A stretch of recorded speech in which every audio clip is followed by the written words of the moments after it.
Right, hello ladies and gentlemen, and welcome to my review of Shadow of the Erdtree. I have played about 24 hours of this over the last 2 weeks. I've also watched a lot of videos about it, so I understand a lot more than just 24 hours worth. I have enjoyed this DLC a lot more than I thought I would, and originally I thought I would enjoy this DLC a lot, so enjoying it a lot more than I thought I would. I hyped it up on the channel and everything so much, and enjoying it a lot more than I thought I would says a lot. The DLC is very expansive. I think I spent the exact same length in the DLC and I've not even completed it yet. I think I've got one boss to go. Than I have in some of my, well, I've spent more time in the DLC than some of my run-throughs of the base game. I can finish the base game in about 10 hours. And I think it's a fun DLC, or expansion. There's a lot of new stuff. There's a lot more sorceries and spells. I'm not quite sure what's happened there. Spells weren't given as much love. I think there's almost double the sorceries than various spells, which isn't much of a problem for me. I went into this with a gravity build and kind of just stuck with that gravity build all the way through. There are 2 new gravity spells. I think possibly 3 actually. There's a few gravity spells. Not all of them are the best. I think there might be 3, maybe 4, but I ignore some of them. This is obviously a spoiler review. We are not doing a non-spoiler review because I can't be bothered. But I think the storyline is a lot more clear of what's going on. You're following Mikola's footsteps, and you're just like, the story is well explained. You're following Mikola's footsteps. Vilana is Renala's sister, apparently. I don't know when that happened. And Mesmer was here either to start a war or was banished here. It was very much left to open if he came here to start a war, then went back to the Erdtree and then got banished, or if he got banished while doing a war under Marika's request. The one part of this DLC storyline wise, and it's a shame that they aren't doing another DLC, from what Miyazaki has said, they're not doing any more for Elden Ring. It doesn't answer every question. We still don't know who Melina is properly. We still don't fully understand why Farum Azula is how it is, or that I have found anything which fully explains why it's like that. We also don't fully understand Mesmer's lineage. Like, we know he's a son of Marika, but we don't know if it's with Radagon. We don't know if it's with the first Elden Lord, Godfrey. We don't know if it's one before the whole lineage we've got, if he's the oldest demigod. We don't really know where he stands. I also like that at the same time it gives a view affecting base game as well. Like, we now know Moog was under the manipulation of Mikola. He didn't do what he wanted to do because he had to do what he wanted to do, because he wanted to do it. He did it because Mikola forced him to. It also touches upon what happened between Radahn and Melania, that actually Radahn was all just part of a plan. Melania didn't go after Radahn, it seems, because she thought he had Mikola. It was all part of a plan, which makes Mikola seem a lot worse than he originally came across. Mikola the kind and Mikola the gentleman, or that actually he's just manipulative. He controls people and he makes them do thy bidding.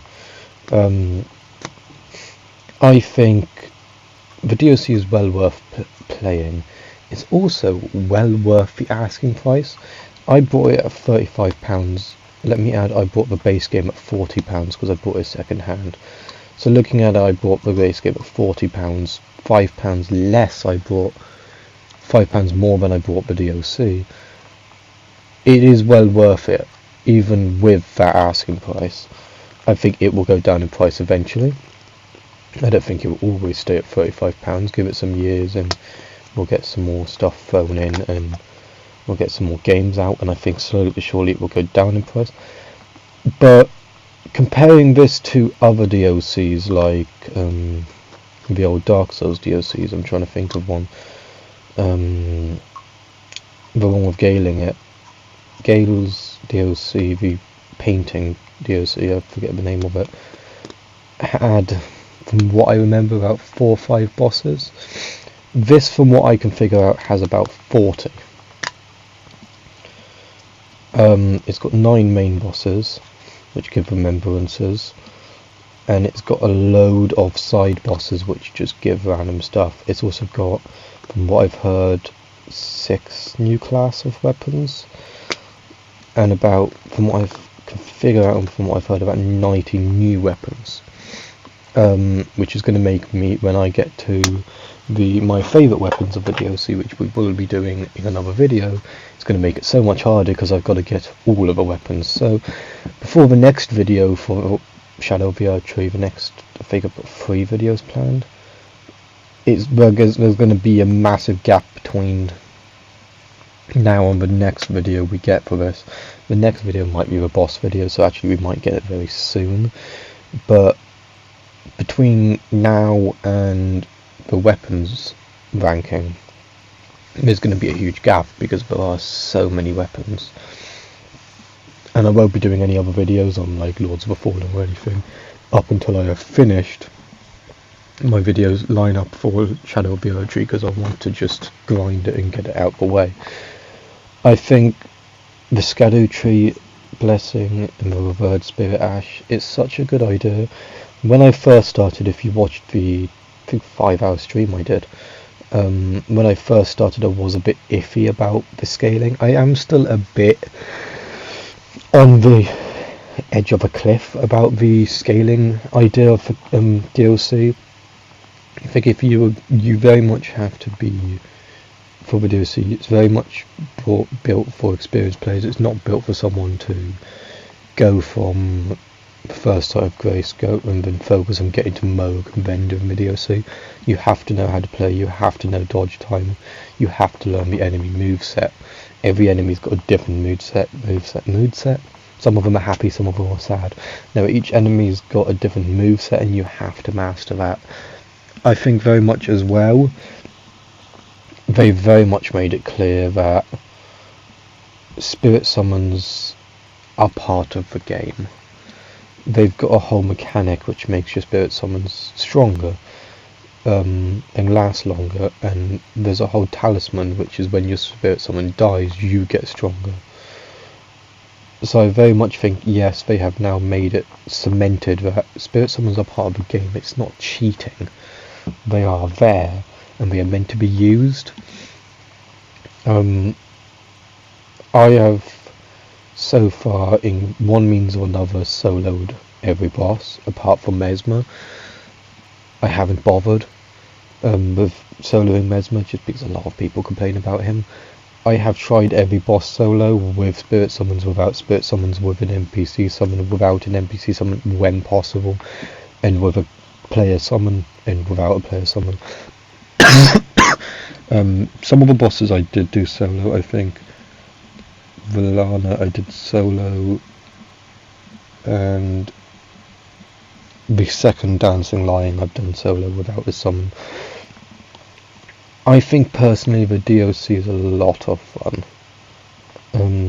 The only gripe I have is early game scaling. Getting one shot by everything is a bit annoying, but once you get used to timing your dodges, timing your parries, if you parry, I don't parry because I'm a great sword user and a spellcaster, but once you learn how to parry, once you learn how to dodge properly, once you learn the movesets of the characters, it gets a lot more easy.